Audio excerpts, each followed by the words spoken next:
Shalom Bapak Ibu dikasihi Tuhan, berjumpa kembali kita dalam program Santapan Rohani pada saat hari ini. Kiranya Tuhan memberkati, melindungi dan menjaga Bapak Ibu seluruh para pendengar dimanapun berada. Bapak Ibu dikasihi Tuhan, sebelum kita mendengarkan firman, kita berdoa. Bapa di sorga, kembali kami mengucap syukur pada hari ini.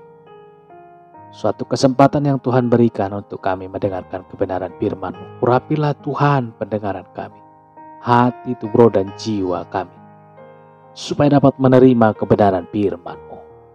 Dalam nama Tuhan Yesus kami berdoa dan mengucap syukur. Haleluya. Amin. Bapak Ibu Saudara, pembacaan firman di tengah-tengah kita pada saat hari ini yang tertulis dalam Lukas 10 ayat 29. Tetapi untuk membenarkan dirinya, orang itu berkata kepada Yesus, "Dan siapakah sesamaku manusia?" Tuhan Yesus meminta kita mengasihi sesama manusia. Pertanyaan yang sering kali dilontarkan banyak orang, siapakah sesamaku manusia? Persis seperti kata pepatah, saudara, kura-kura dalam perahu. Pura-pura tidak tahu, saudara. Sang ahli kitab ini pura-pura bertanya, pura-pura tidak tahu. Ia mungkin berharap Yesus akan menyebut kriteria atau syarat tertentu untuk sesama manusia, sehingga ia bisa menyanggahnya, saudara. Alih-alih menjawab pertanyaan itu, malah Yesus memberikan perumpamaan yang mengejutkan. Orang Samaria yang murah hati, saudara, menarik untuk diperhatikan bahwa perumpamaan yang Yesus sampaikan ini sebagai jawaban atas pertanyaan yang tidak tulus dari ahli Taurat ini, saudara.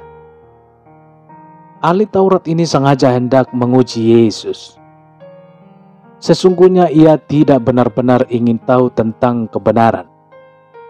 Ia hanya ingin mengetes Yesus di depan banyak orang, saudara. Ahli Taurat dan orang Farisi memang selalu mencari celah untuk menemukan kesalahan Yesus. Mereka ingin mempermalukan Yesus di depan banyak orang. Hal yang sama juga terjadi di zaman sekarang ini. Banyak orang hanya ingin berdebat dengan menunjukkan bahwa ia tahu lebih banyak dibanding orang lain. Ia lebih pandai dibanding lawan bicaranya. Hanya sebatas untuk memuaskan hasrat intelektualnya saja. Hanya demi memuaskan pikirannya saja, saudara. Ia ingin menunjukkan kehebatannya saja. Tidak lebih daripada itu. Padahal kalau kita lihat hidupnya jauh panggang dari api, saudara. Beda sekali dengan perkataannya. Memang dunia kekristenan sangat menyedihkan dewasa ini. Tidak saja jemaat, majelis gereja bahkan pendeta pun sama saja. Keterlibatan seseorang dalam pelayanan tidak berarti ia mentaati firman Tuhan.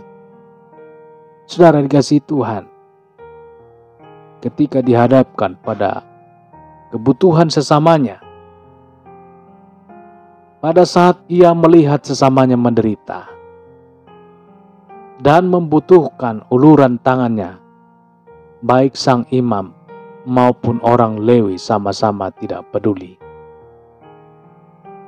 Mereka gagal mempraktekkan kebenaran yang mereka ketahui dan yang mereka beritakan. Mungkin mereka takut mengambil resiko menolong orang yang belum mereka kenal. Banyak orang tidak mau repot karena menolong sesamanya. Maunya cari aman, maunya enak sendiri. Egois sekali, saudara. Mungkin juga orang Lewi dan sang imam sedang terburu-buru. Ada kesibukan yang tidak bisa ditinggalkan. Ada rapat kantor. Ada rapat pelayanan dan rapat-rapat lainnya, saudara. Bukankah kita pun kerap seperti itu? Keaktifan kita melayani bukan jaminan bahwa kita selalu mentaati firman Tuhan. Nah, siapakah sesamamu manusia? Itulah pertanyaan pura-pura dari sang ahli Taurat. Itulah sebabnya Yesus kemudian bertanya balik kepadanya. Menurut pendapatmu, siapakah di antara ketiga orang yang melihat orang yang dirampok itu yang bisa disebut sesama manusia? Orang Samaria adalah keturunan Yahudi yang sudah berdarah campuran, sehingga kurang diterima bahkan dihindari oleh orang Yahudi asli, saudara. Namun kita menyaksikan justru orang Samaria lah yang memberikan pertolongan ketika mendapati orang Yahudi yang sekarat itu. Sungguh sebuah contoh yang dramatis, saudara. Memilukan sekaligus menyedihkan. Orang yang ditolongnya bukan hanya berasal dari kaum yang berbeda suku. Korban perampokan yang terkapar itu adalah orang Yahudi yang selama ini menghina atau memandang rendah dan mengasingkan kaumnya, orang Samaria itu. Sebagai pengikut Kristus, kita pun dipanggil melakukan hal yang sama seperti orang Samaria yang baik hati itu. Mengasihi sesama manusia bukan karena mereka sama dengan kita, saudara.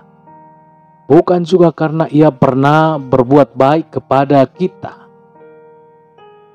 Kita harus melakukannya karena Tuhan menghendaki kita menyatakan kasih-Nya kepada sesama kita. Saudara dikasihi Tuhan, Tuhan Yesus meminta kita mengasihi sesama manusia. Bukan manusia yang sama dengan kita, bukan. Dan mohon maaf Bapak Ibu, termasuk juga orang-orang yang pernah menyakiti kita. Kita harus sanggup. Bapak Ibu dikasihi Tuhan, demikian pendengaran firman Tuhan. Kiranya Tuhan memberkati, memberikan kekuatan untuk kita dapat mengasihi sesama. Kita berdoa. Bapa di dalam sorga, terima kasih Tuhan, kami sudah mendengarkan firman-Mu. Tuhan, berikanlah kami kekuatan untuk kami dapat menjalankan firman-Mu. Untuk kami bisa mengasihi sesama kami, mengasihi musuh kami. Karena itu adalah kelebihan daripada orang-orang yang tidak mengenal Engkau. Tuhan Yesus, ajarlah kami untuk taat setia, berguna bagi kebenaran firman Tuhan, berguna bagi pelayanan-Mu Tuhan. Biarlah Engkau siapkan hati dan pemikiran kami untuk berjalan dalam kebenaran firman, memberitakan kabar baik. Termulialah Tuhan, termulialah Engkau ya Yesus. Berikan kami Tuhan kesehatan, dan berikan kami sukacita damai sejahtera yang daripada sorga. Biarlah kami Tuhan benar-benar menjadi berkat bagi sesama kami dimanapun berada. Dalam pekerjaan aktivitas baik dalam setiap perjalanan kami. Tuhan Yesus, tolong kami Tuhan untuk kami kuat berjalan di dalam kebenaran firman Tuhan.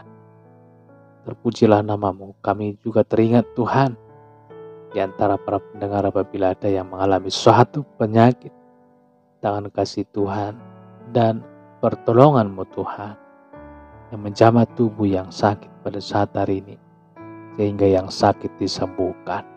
Di dalam nama Tuhan Yesus, yang sakit disembuhkan. Dalam nama Yesus, kami yakin dan percaya bukan karena kurang panjang tangan-Mu Tuhan untuk menjamah, tetapi karena kasih Tuhan yang punya cara, punya waktu indah pada waktunya. Terpujilah nama-Mu Tuhan, termulialah nama-Mu Yesus pada saat hari ini, kal untuk selama-lamanya. Haleluya. Amin. Bapak Ibu Saudara dikasih Tuhan, kita sudah mendengarkan kebenaran firman Tuhan dan kita sudah berdoa. Kita yakin dan percaya bahwa kuasa Tuhan yang bekerja amat luar biasa. Kita percayakan seluruhnya kepada Tuhan, beban berat permasalahan kita, dan supaya Tuhan yang campur tangan. Kita serahkan dan jangan ditarik lagi, saudara. Sekali kita serahkan kepada Tuhan, biarkan Tuhan yang berkarya dan campur tangan. Jangan khawatir, jangan bimbang. Perkara Tuhan amat luar biasa, Dia menyelesaikannya sesuai dengan kehendak Tuhan. Pujilah Tuhan dan sampai berjumpa kembali kita dalam renungan selanjutnya. Haleluya. Amin.